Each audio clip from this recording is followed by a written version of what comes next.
The Jude Bellingham show. In fact, it's Jude Bellingham's world. We are all just living in it. That's what's going on. 13 games, 13 goals, 3 assists. He's a proper footballer. Look, I remember when Alex Ferguson, or when United tried to use that Alex Ferguson figure to lure him into United. At that time, there were two parts of me. One part said, go get him. But one part said, it is only who was the head coach then. He wouldn't have improved him like this. So let the young man go. He went to Dortmund. Yep. He's now a big game player. He's so young. He's what, 20? 21? He came to Real Madrid. He was asked, which jersey number do you want? He said, give me the one worn by Zinedine Zidane. Those were his words. So give me the one worn by Zinedine Zidane. And then he said, Zidane is my idol. I used to idolize him when he was playing. So give me his number. And since he took that number 5 jersey, he scored 13 in 13. That is how good he's been. Now, when you look at the game itself, truth be told, this game should have been out of reach. Yep. Barcelona should have killed this game. They had multiple chances. Multiple chances. Took a 1-0 lead. They dominated the first half. In the second half, the early part of the second half, they dominated. Then Carlo Ancelotti did just one change. Yeah. He took off the French left back and brought in another French left back, but who is a decoy of a left back, but very combative in midfield. That is Camavinga. Now Camavinga joins the Real Madrid left defense and midfield, and he was doing the sort of things that you want him to do.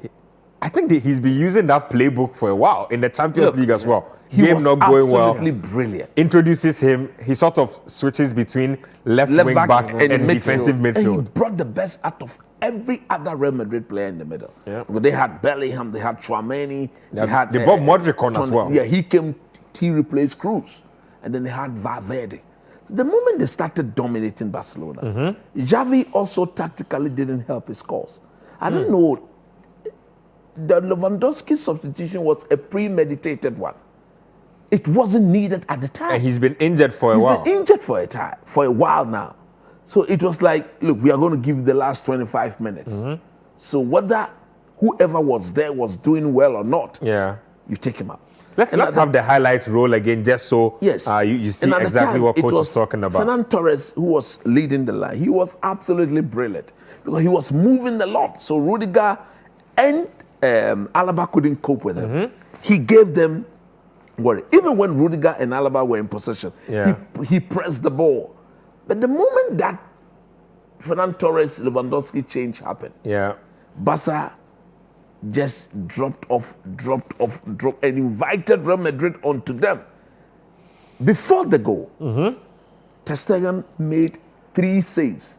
One from Toni Kroos, one from Vinicius Junior, and then the other one, which was a long range from Tchouaméni.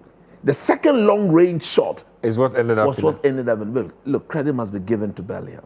The technique. If you're a young player and you are watching, these are the 2 things you learn from that strike, that Bellingham strike.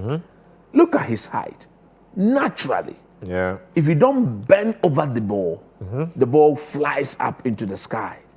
So if you look at him again, once the ball was very much placed for him to go for it, he put his laces through the ball, and you could see him bending over the ball. He just goes slightly over. The upper part of his body just goes, went down like that. That meant that if it's on target, it's going to create problems for the goalkeeper.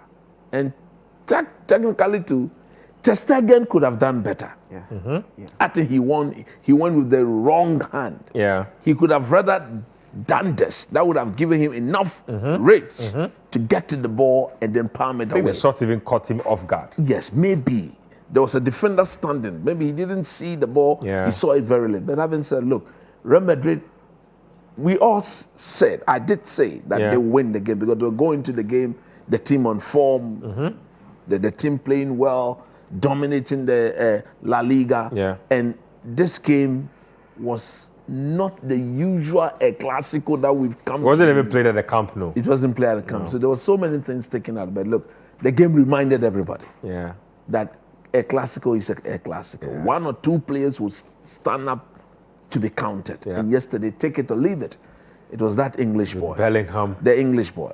Edwin, Yeah, I've been very impressed with Bellingham. One thing that impresses me the most is his movement. One moment he's on the left, the next moment he's in the box, the next moment he's outside the box.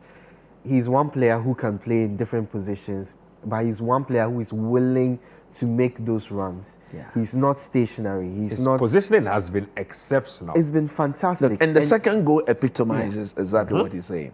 No, it is not every player. Look, if you look at that second goal again, Yeah. he was outside of the box. But the moment the ball went wide, and that is the coaching. He's Quickly been makes told, the run. Get into the box because you are that good. And you could tell that he's gained the respect of not just his teammates, but the opponents as Exactly. well. You saw Javi's reaction after the goal. He was like, well, if it had If to it's be Bellingham, anyone, yeah. if it had to be anyone, obviously it had to But be I think him. his reaction actually was what I read from that was the fact that they had spoken about that. They highlighted his arrival in into the box, and they didn't make pick sure him that up. at every time he should be picked up. That was why he was like, "Come on, man, we've spoken about these things." Yeah. And what a way to score your first El Clásico goal. Yeah. What a shot. And though. I think I like the fact that you're harping on that because look, El Clásico is a tension-laden game. It's not meant it is not meant for anybody at The all. faint-hearted. Even It's for not. the superstars, they feel it when they step. But if you watch his demeanor, how he celebrated his goals, how he took the goal, it looks like he's been playing He El didn't have a Clásico very all good his first life. half. His first half was very poor. Yeah. Yep. Gavi, Yeah. the young Spanish boy, running circles around. dominated him. And you could clearly see that when they came out in the second half, Ancelotti might have highlighted he and Gavi. Yeah. Look at your height and that boy height. And allowing him to dominate. Allow you to come and go impose yourself Ancelotti is better. such an interesting manager. Yes. There's a picture where he's dragging Vinicius off the pitch. Vinicius was trying to waste time at a point, and he was dragging him off the pitch. I'm not sure what that's all about, but Carlo has seen it all as far as the Clásicos. It was a good victory for Real Madrid. Let's do back-to-back highlights like I promised you. Let's get back to the Premier League. Two really good games that happened. Liverpool, Nottingham Forest, Man United, Manchester City. Back-to-back highlights. We'll come back in studio and discuss.